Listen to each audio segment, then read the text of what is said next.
kerusakan alam yang luar biasa sehingga kemudian berdampak pada bencana itu.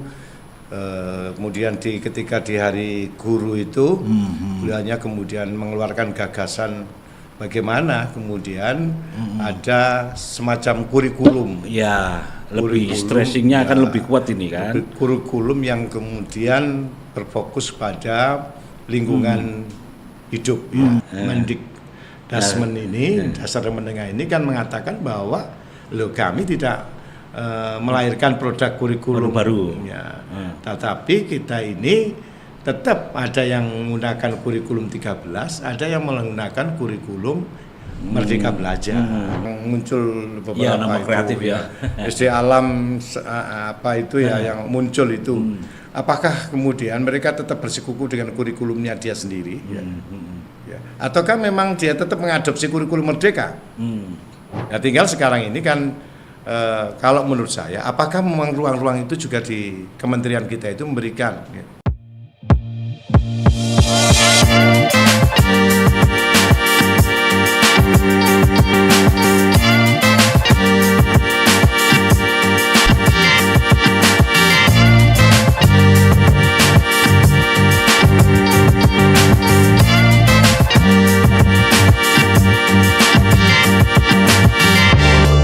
Assalamualaikum warahmatullahi wabarakatuh. Assalamualaikum.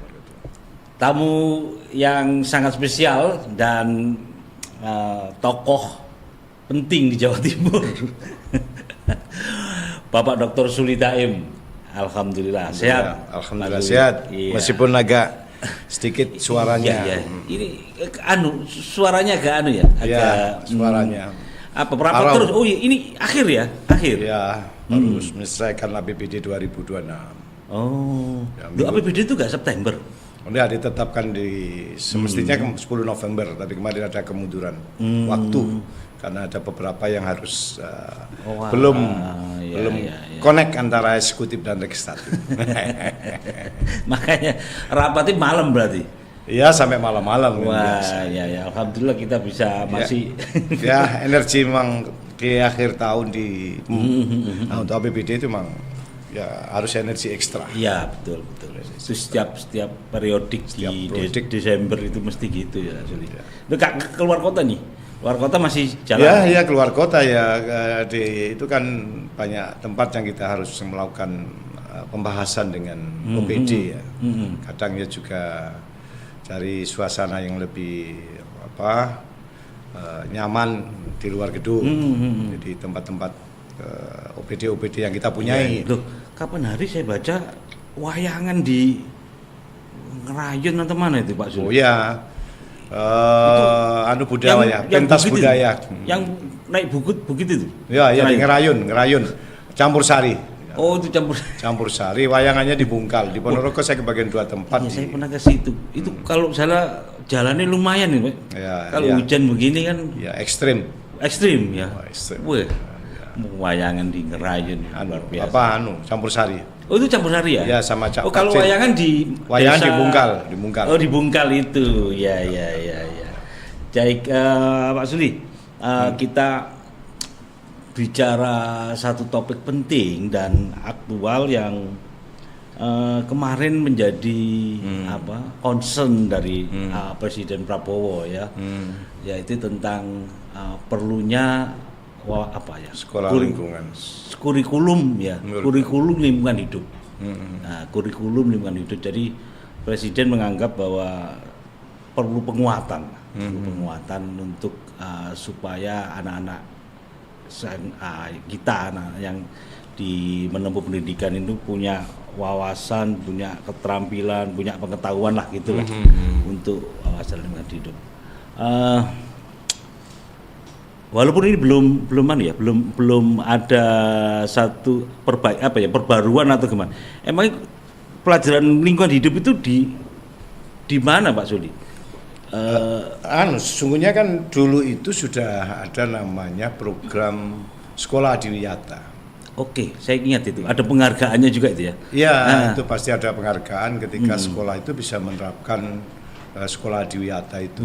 Jadi peduli dan berbudaya lingkungan yang tata kelola yang baik di sekolah itu. Jadi sudah ada dulu terkait dengan itu. Cuma memang formulasi itu kan satu muatan yang memperkuat bagaimana menciptakan budaya di lingkungan sekolah itu. Tapi ide Pak Presiden ini ya karena mungkin membaca ya dengan kerusakan alam yang luar biasa ini sehingga kemudian berdampak pada bencana itu. Kemudian ketika di hari guru itu beliaunya kemudian mengeluarkan gagasan bagaimana kemudian ada semacam kurikulum. Ya, lebih stressingnya akan lebih kuat ini kan. Kurikulum yang kemudian berfokus pada lingkungan hidup ya. Jadi bagaimana kemudian yang diinginkan Pak Prabowo itu ya tadi itu. Pertama dengan urusan lingkungan, kemudian isu pemanasan global itu sehingga itu menjadi sebuah pilihan agar ada kurikulum di sekolah-sekolah itu terkait dengan lingkungan itu.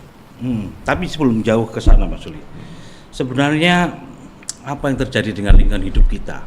Mungkin Jawa Timur dulu Pak Suli bisa cerita rawanan atau apapun, ini kan banjir juga banyak ini ya.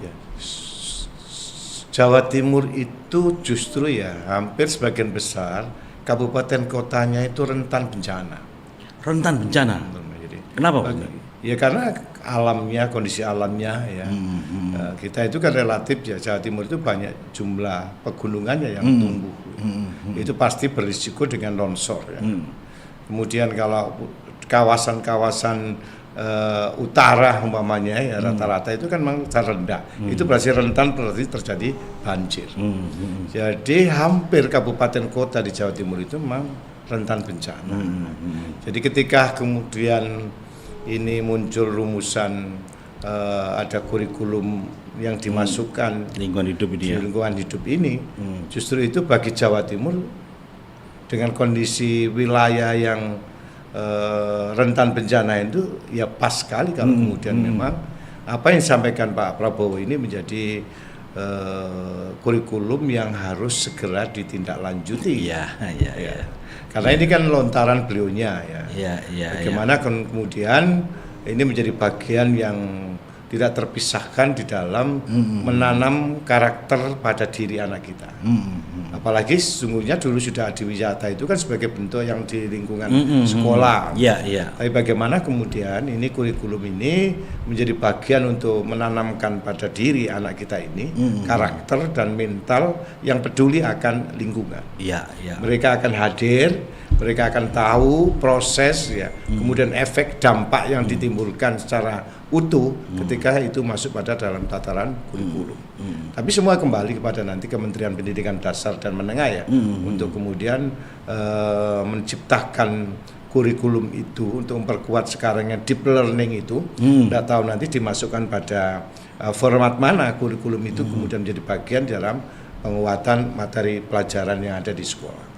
Karena memang selama ini kan diskusi kita kan panjang kan. Diskusi kita panjang itu karena menempatkan selama ini terkesan bahwa beban anak itu kan terlalu berat dengan mata pelajaran. Ini kan yang harus kemudian bagaimana ketika kurikulum yang dilontarkan oleh Pak Presiden ini menjadi bagian yang mesti terintegrasi dengan seluruh mata pelajaran yang ada di sekolah. Tapi ini semua kan ya harus dikaji yang lebih mendalam. Tapi lontaran yang disampaikan Pak Presiden itu sangat kita apresiasi, sebuah gagasan, sebuah ide yang bagus. Bagaimana kemudian anak-anak ini nanti mereka tahu dampak yang ditimbulkan ketika terjadi kesalahan kita di dalam mengelola alam ini. Kalau di Wiyata itu kan sepanjang yang kita tahu, saya tahu bahwa memang ada semacam kepedulian terhadap lingkungan, tetapi tidak mungkin tidak secara secara. Kalau Adiwiyata itu kan menumbuhkan kesadaran. Jadi menumbuhkan kesadaran dan pengetahuan warga sekolah. Jadi lingkupnya warga sekolah. Oke. Jadi bagaimana kemudian warga sekolah itu, elemen yang ada di sekolah itu, mereka mempunyai tata kelola perencanaan di lingkungan sekolah. Iya. Sampai kemudian bagaimana kita ini dengan lingkungan yang asri itu, udaranya segar, tanpa kemudian kita itu harus menggunakan AC umpamanya. Iya. Atau mungkin juga program-program terkait dengan pengelolaan sampah kan. Ya, itu betul. Jadi mereka diajari penghematan energi dengan AC tadi itu. Ketika lingkungan di situ itu tercipta. Itu adiwiyata. Jadi itu kan bersifat lokal kan. Ya, tapi mungkin semangat yang dibangun oleh Pak Presiden itu dengan berkaca pada kondisi alam kita ini, rentan bencana ini, dan kejadian yang telah terjadi bencana sekarang di Sumatera dan Aceh ini, nampaknya ya memang harus ada kurikulum khusus yang kemudian diberikan kepada anak-anak kita, baik mulai jenjang di tingkat bawah maupun juga jenjang SMA maupun SMK. Jadi memang nggak salah juga dengan adiwiyata itu, tapi mungkin hari ini perlu penguatan itu, Pak Suli ya. Ya, adiwiyata ini kan sudah jalan, tapi ya kita kan juga belum tahu ya evaluasi. Tapi faktanya itu memang kan ada apresiasi yang diberikan kepada sekolah-sekolah yang bisa menerapkan adiwiyata itu. Berarti kan mereka itu kalau ada penghargaan, berarti kan bisa mengelola penghematan energinya, bisa mengelola pengelolaan sampahnya, bisa kemudian lingkungan asri, lingkungan yang nyaman. Itu berarti mereka sudah mulai diajarkan berinteraksi dengan alam yang ada di sekitarnya. Artinya ada di lingkungan sekolah. Nah, tetapi ya kalau ini kan mudah muncul Pak Presiden ini kan ketika bencana itu hadir. Kita kemudian kelabaan, tidak juga mungkin ya bagaimana melakukan tindakan, itu kan juga bagian. Betul. Saya kira bukan hanya pendidikan, tapi kayak literasinya gitu Pak Jilid. Ada semacam keterampilan yang memang dibutuhkan anak-anak kita supaya melihat atau bukan hanya mencegah, tapi ketika ada sebuah bencana mereka tahu apa yang dilakukan, mungkin begitu ya. Sasarannya? Ya, diantaranya itu. Dulu kita ini kan sudah waktu sekolah ya sama lah Mas Judi juga ketika waktu di sekolah SD itu aja kan kita sudah diajari kan reboisasi kan. Reboisasi, ya, oke. Kita diajari reboisasi. Tahun biru ya. Ya, kita sudah diajari kan mata-mata pelajaran tentang itu kan. Bahwa ketika kemudian penggundulan hutan itu dampaknya adalah ini. Tapi itu kan belum utuh kan ya. Karena dulu kan melekat pada bidang mata pelajaran ilmu pengetahuan sosial atau ada di IPA itu ya. Tapi itu kan pelajaran yang memang satu bab aja yang bahas itu. Pakar ahli kan nanti juga memahami kan ketika dilontarkan Pak Prabowo ini ya harus ditangkap kan, karena memang faktanya itu perlu bahwa kesepahaman akan alam ini menjadi tanggung jawab semua pihak. Dan itu harus mulai dini kita tanamkan pada diri anak kita. Itu kalau saya membaca dalam kacamata diri saya pada apa yang diinginkan Pak Presiden. Jadi bagaimana anak-anak kita ini mulai dini kita bangunkan, kita tanamkan jiwa kepedulian akan penjagaan pelestarian alam kita ini. Memang dulu kita ya paham kalau kemudian hutan gundul terjadi mesti longsor, ya, bencana itu. Ya. Tapi itu hanya sebagian daripada materi yang diberikan pada kita. Ya makanya butuh deep learning yang Anda sebut tadi ya. Nah iya kan, yang lebih Pak Menteri Pendidikan Dasar kan sekarang sudah menyebut bahwa kita tidak ada kurikulum 2025 atau kurikulum berapa, kita tetap bisa mau kurikulum 13 ya, kurikulum merdeka itu kan tetap semua digabung ya. Nah, tinggal sekarang ini bagaimana yang dilontarkan Pak Presiden ini menjadi bagian yang memang harus kita rumuskan Iya. dengan melibatkan pakar-pakar pendidikan agar mampu ide dan gagasan Pak Presiden ini menjadi sebuah kurikulum yang betul-betul akan membangun karakter diri anak ini mempunyai kepedulian terhadap alam kita ini. Oke. Kalau gitu nanti prosesnya seperti apa nanti? Yang dari pusat ke daerah atau gimana nanti seperti apa nanti implementasinya Pak Suli? Ya kalau ini ya semestinya ada di Kementerian Pendidikan Dasar dan Menengah. Kalau kemudian Pak Menteri Pendidikan Dasar dan Menengah segera merespon ini, ya, merespon kemudian melakukan pengkajian yang mendalam dan kemudian merumuskan terkait materi yang akan diberikan pada anak-anak kita ini, ya implementasinya ya di tingkat bawah secara otomatis akan turut serta kemudian melaksanakan itu. Jadi kami hanya mendorong saja kan. Apalagi kemudian Jawa Timur. Jawa Timur dengan kewilayahan yang begitu luas, hampir semua daerahnya itu mulai pegunungan sampai kemudian dataran rendah dan semuanya adalah rentan bencana. Ya saya kira penguatan terkait dengan pemahaman karakter lingkungan hidup itu tertanam pada diri anak-anak kita. Jadi kita masih menunggu ini ya, masih menunggu. Wah ini kan baru sepintas saja Pak Presiden menyampaikan gagasan itu. Ya, jadi ini kan sebuah usul ya, sebuah usul yang melihat kondisi bencana kita ini, mungkin kemudian di benak Pak Presiden ini muncul gagasan itu untuk menjadi sebuah penguatan dalam penanaman karakter jiwa lingkungan hidup itu tumbuh di anak-anak kita sebagai generasi penerus kita ini. Ya, saya pikir artinya gini, kan biasanya dari pusat itu ada juklak, ada juknis gitu. Oh iya, jadi, iya. ya, itu apakah ini nanti juga seperti itu, Pak Suli? Oh ya pasti. Jadi kan begini, seperti kita ini kan punya peraturan daerah ya, nomor 11 tahun 2017. Itu tentang penyelenggaraan pendidikan. Ya. Dari peraturan daerah ini kan mesti ada undang-undang di atasnya. Oke. Undang-undang Siknas, ya kan begitu. Nah, terus kemudian ada kurikulum. Dulu sampai sekarang pun juga kan kita ketika Pak Nadiem Makarim mengeluarkan kurikulum Merdeka. Ya. Tapi sebelumnya ada kurikulum 13. Yang ini siapa, Pak Muhajir berarti itu? Ya, ketika itu Pak Muhajir Effendi. Oke, terus? Ya, itu kan ya otomatis kan di tingkat elit kan, di tingkat kebijakan secara umum ada regulasi yang memayungi. Nah, kemauan Pak Presiden ini juga sama. Jadi biar di Kementerian Pendidikan Dasar itu ada bagaimana apakah ini masuk ada revisi yang harus dikuatkan di dalam kurikulum Merdeka Belajar ya, atau kemudian melekat di kurikulum 13 ya tergantung mereka atau mungkin berdiri sendiri. Sampai saat ini pun juga Pak Menteri Pendidikan Dasar dan Menengah belum pernah menyebut bahwa ganti menteri ganti kurikulum.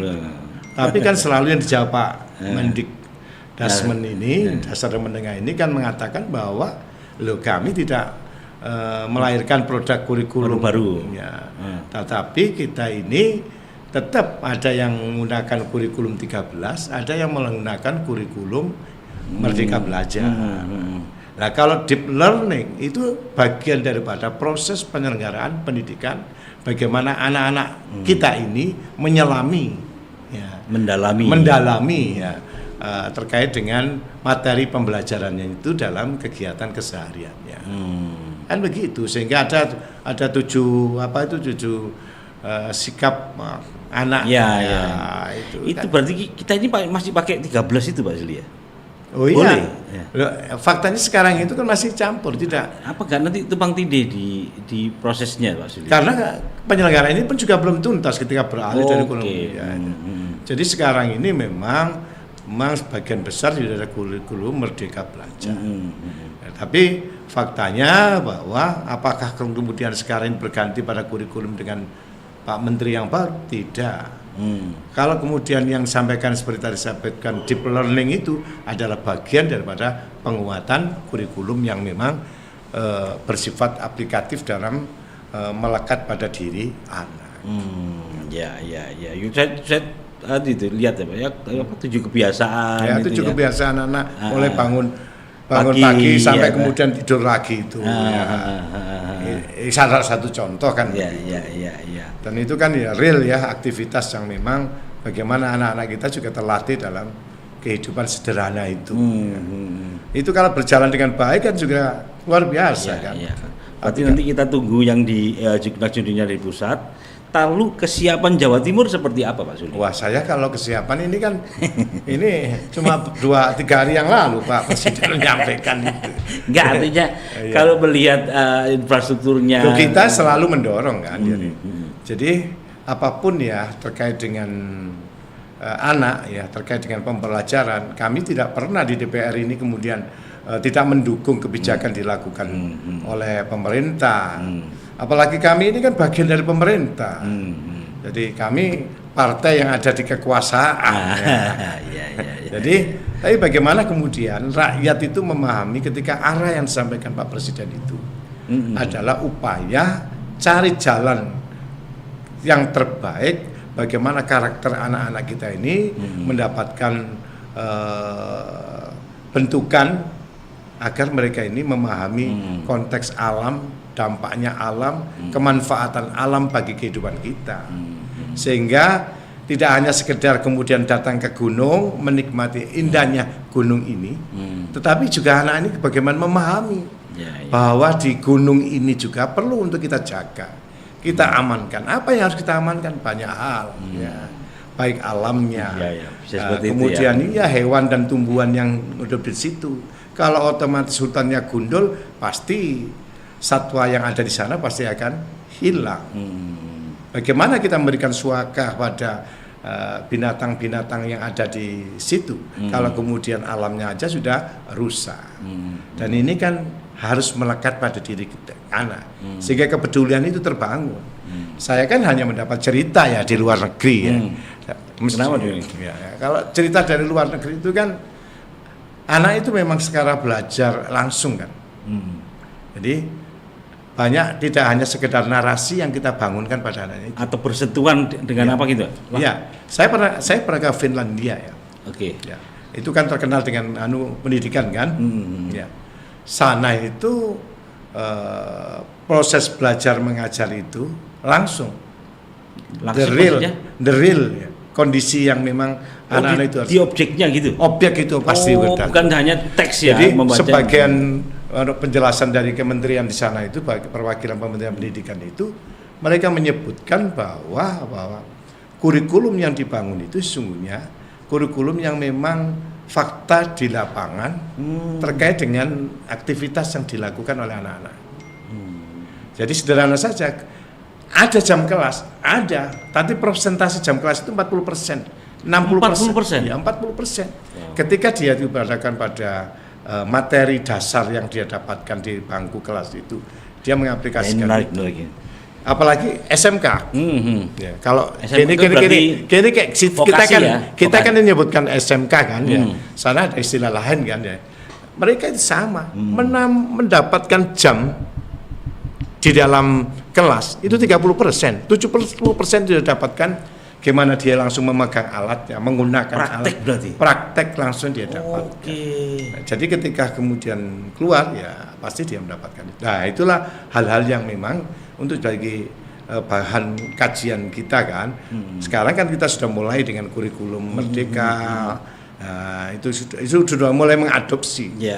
Tetapi kan sejauh ini ya, apakah memang itu sudah memberikan ruang yang maksimal di dalam anak itu terbangun di frame-nya ini, kemudian bisa mengerjakan, kemudian bisa melakukan. Ya. Itu yang tinggal kita melakukan penguatan. Makanya kan bagaimana kurikulum ketika kita berbicara lingkungan hidup ini ya, tadi itu ketika anak-anak kita ajak hadir di dalam bencana. Saat itu kan Yang pertama yang kita bangunkan pada anak-anak kita itu kan bagaimana mereka memahami dampak yang ditimbulkan akibat bencana itu. Rumah yang hilang, kesengsaraan ya yang kita dapatkan. Itu kan juga ada satu titik yang bisa kita perkuat kan, bahwa jiwa anak ini juga akan peduli. Peduli apa? Peduli terhadap orang yang mendapatkan musibah.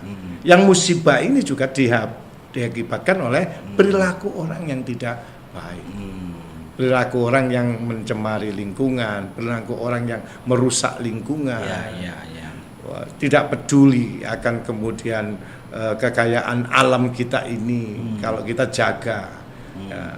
Sehingga banyak faktor itu yang memang harus dilakukan penguatan. Regulasi itu kan bagian untuk memperkuat itu. Makanya nanti kementerian, harapan kita adalah Kementerian Pendidikan Dasar dan Menengah itu segera melibatkan banyak pakar. Melibatkan banyak pakar. Iya. Artinya perguruan tinggi kita siaplah untuk membantu. Iya, kalau perguruan tinggi kita ya saya kira kan di situ gudangnya pakar-pakar ya. Mereka diajak untuk berbicara, siapa yang punya keahlian di bidang alam itu juga menjadi bagian untuk melakukan penguatan itu. Sehingga apa yang disampaikan Pak Presiden ini betul-betul nanti menjadi bagian yang prioritas untuk segera merumuskan kurikulum terkait dengan lingkungan hidup kita. Saya tertarik tadi Pak Sulin, 30% 30% di kelas, 70% di objek yang mereka pelajari. Itu yang SMK ya. Itu yang SMK. Yang SD-nya vokasi ya. Vokasinya ya. Yang 40 60. 40 60 itu di SD maupun juga sampai SMA, jenjang itu. Jawa Timur ada enggak ya? Artinya saya melihat ada beberapa sih yang menyambangi objek-objek tertentu untuk belajar secara langsung. Kalau di BLK iya memang. Oh, yang di BLK yang vokasi ya, BLK yang memang karena memang BLK kan memang diajari secara langsung itu. Tetapi itu kan bukan kalau di sini kan programnya itu bukan sekolah. Bukan sekolah. Kan pelatihan. Tapi yang Anda sebutkan tadi menarik itu. Kalau memang kemudian bisa di-split yang di lapangan ini lebih banyak ya. Tapi kan beberapa sekolah sudah melakukan itu walaupun mungkin tidak persentasinya tidak kecil, belum besar ya. Ya. Sekarang kan seperti sekolah-sekolah kan sudah mulai kan pembelajaran di luar kelas kan. Ya, pembelajaran di luar kelas itu outing kan namanya kalau nggak salah itu ya. Outing kelas. Iya, outing kelas. Iya, di luar kelas ya. Tapi sejauh ini apakah kemudian sudah kira-kira anak-anak itu bisa menyelami dari proses pembelajaran itu? Ya kalau memang di Finlandia itu kan problemnya memang vokasi kan, sekolah semacam SMK. Iya. Jadi memang kejuruan, fokus, bahkan itu diarahkan juga. Jadi setelah lulus itu, itu juga malah perusahaan-perusahaan sudah minta semua itu. Oh, sebagai tenaga kerjanya. Ya. Jadi ketika lulus dari sekolah ini ada kontrak berarti? Sudah ada kontrak. Jadi sudah difasilitasi dan itu adalah pihak-pihak perusahaan-perusahaan itu yang respon dengan kebutuhan tenaga kerja yang dihasilkan itu. Itu hebatnya begitu kalau kita berbicara terkait dengan bagaimana kurikulum. Harusnya kan kita juga bisa Pak Suli. Kalau semacam ada kontrak kerja dengan perusahaan-perusahaan. Tapi kok ya dulu pernah ada ya mungkin, tapi sehari ini kok apa? Karena faktor apa? Dulu itu ada apa ya namanya itu match, link and match. Ya. Link and match itu kan ya, itu kan mengoneksikan sekolah dengan perusahaan kan. Ya. Tetapi itu hanya semacam kerjasama kan. Oh, bukan kontrak ya? Ya, hanya bersifat bahwa nanti itu diberi kesempatan sekolah ini magangkan berapa siswanya di situ. Internship berarti, bukan kerja ya. Ya, jadi semacam ketika semester akhir mereka untuk memperkuatkan teorinya. Tetapi kalau di Finlandia itu tidak. Itu sudah masuk pada kurikulum. Jadi bahwa pembelajarannya yang dia dapatkan 30% itu 70%-nya itu baru mereka kemudian melakukan bagaimana teori yang dia terima itu dipraktekkan.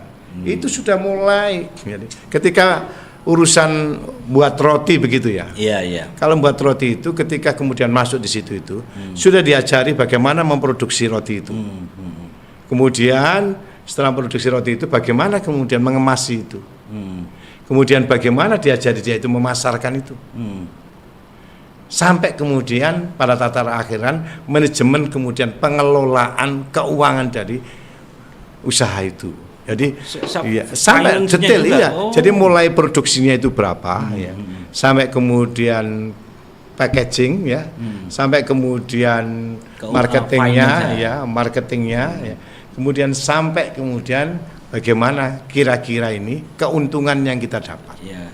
Itu semua diajari sampai akuntansinya itu ada juga literasi keuangan juga ya, Bu. Iya. Jadi ketika anak itu bekerja di situ itu, dia sudah siapkan untuk menguasai kemampuan itu, tapi dia punya bekal juga sebagai seorang manajer yang nanti memahami pengelolaan keuangan di perusahaan kalau dia itu mengelola perusahaan. Ya hari ini kan dulu ada PAL Pak Suli, Jawa Timur kan itu kan juga menampung anak-anak dari vokasi, dari kejuruan. Apakah hari ini PAL sudah tutup belum? Enggak ya? Saya belum dapat informasi itu ya. Ya mungkin kalau ada kerjasama mungkin iyalah. Iya. Tapi kira-kira sejauh mana kira-kira kerjasama itu bisa berkelanjutan dan berjenjang?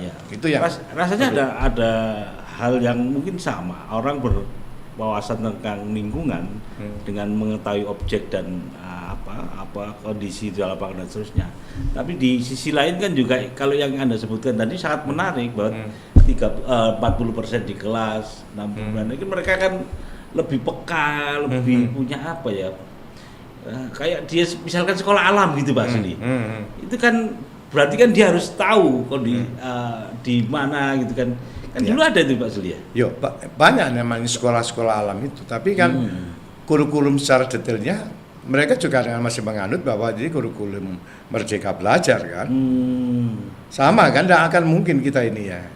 Lalu sekarang SD kreatif yang muncul beberapa nama kreatif itu, SD alam yang muncul itu. Apakah kemudian mereka tetap bersikuku dengan kurikulumnya dia sendiri? Ya. Ataukah memang dia tetap mengadopsi kurikulum Merdeka?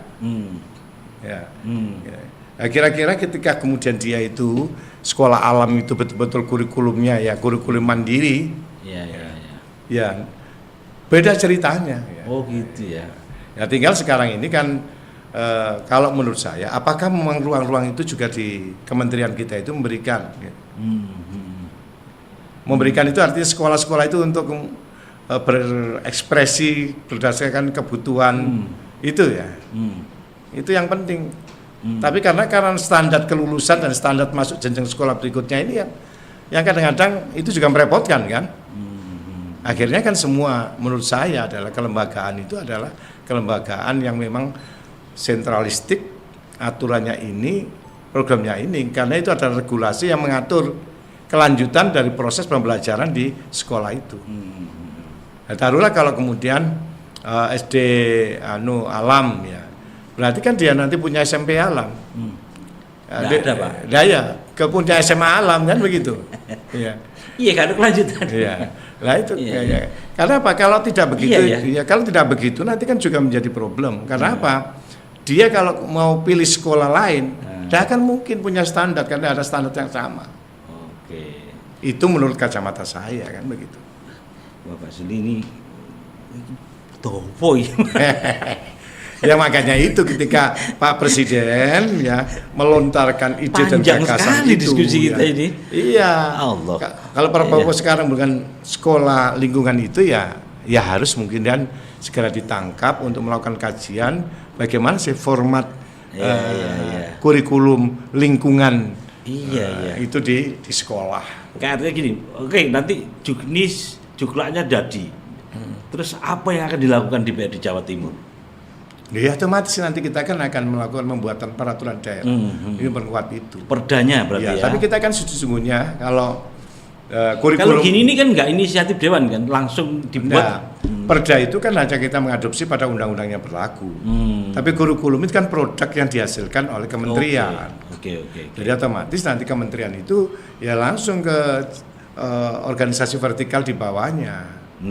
Bisa nanti ke dinas pendidikan, guru-guru atau kemudian MPKS dan seterusnya, itu elemen-elemen yang terkait dengan penyelenggaraan pendidikan. Nah, kalau kita yang mendorong saja bahwa ini sebuah ide bagus, ini ada kurikulumnya ada, ya tugasnya adalah para stakeholder terkait, Betul. itu yang kemudian menerjemahkan itu di dalam mengaplikasikan kurikulum itu menjadi bagian dari penguatan penanaman jiwa lingkungan pada diri anak kita. Iya. Jadi ini nggak mungkin lama ya. Misalkan kalau juga sudah ada itu nggak mungkin lama ya untuk pembahasan. Dan Ya kalau kemudian hanya penambahan satu kurikulum, satu mata pelajaran itu saja, saya kira tidak terlalu lama. Tinggal nanti dicantolkan saja kan. Oke. Cuma tinggal kan menghitung kan alokasi gurunya dan sebagainya itu kan. anggaran, ya. Itu kan yang hitung. Apakah kita nanti perlu guru khusus untuk lingkungan hidup ya kan? Ya. Banyak aktivis lingkungan. Apa mungkin Yang bisa nanti memberi teman-teman walhi yang mengajar Iya. kan tidak hanya kacamata itu Iya, kan. iya. Ketika kita berbicara lingkungan hidup kan ya mohon maaf belum tentu kemudian teman-teman walhi saja kan. Iya, kan banyak juga. Kan banyak elemen yang mereka yang memahami alam lingkungan hidup, yang mereka yang memahami bagaimana kondisi sosial yang ada di situ, semua yang kira-kira terkait dengan lingkungan hidup kita itu. Karena pelajarannya kan juga harus ditata bikin rupa ya. Lah iya. Mulai dari itu kan juga mudah juga. Itu satu hal yang memang harus kita kita jadi bahan diskusi kita.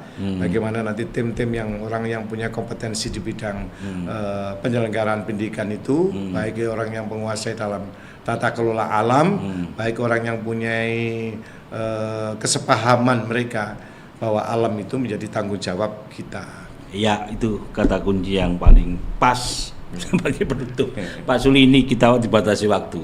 Rasanya cepat sekali ini, tapi sebenarnya banyak hal yang mungkin ingin saya tanyakan, tapi mungkin bisa kita moga-moga bisa kita sambung lagi, dan memang ini akan terus berjalan isu tentang lingkungan, apalagi ini keluar dari statement Pak Presiden ya, maka dari itu kita berharap bisa cepat untuk segera direalisasikan, dan terutama daerah ini kan segera bisa menyusun gitu kan. Karena ini komitmen Pak Presiden akan menjaga alam kita. Dan ya saya kira itu teman-teman, terima kasih. Mohon maaf. Assalamualaikum warahmatullahi wabarakatuh.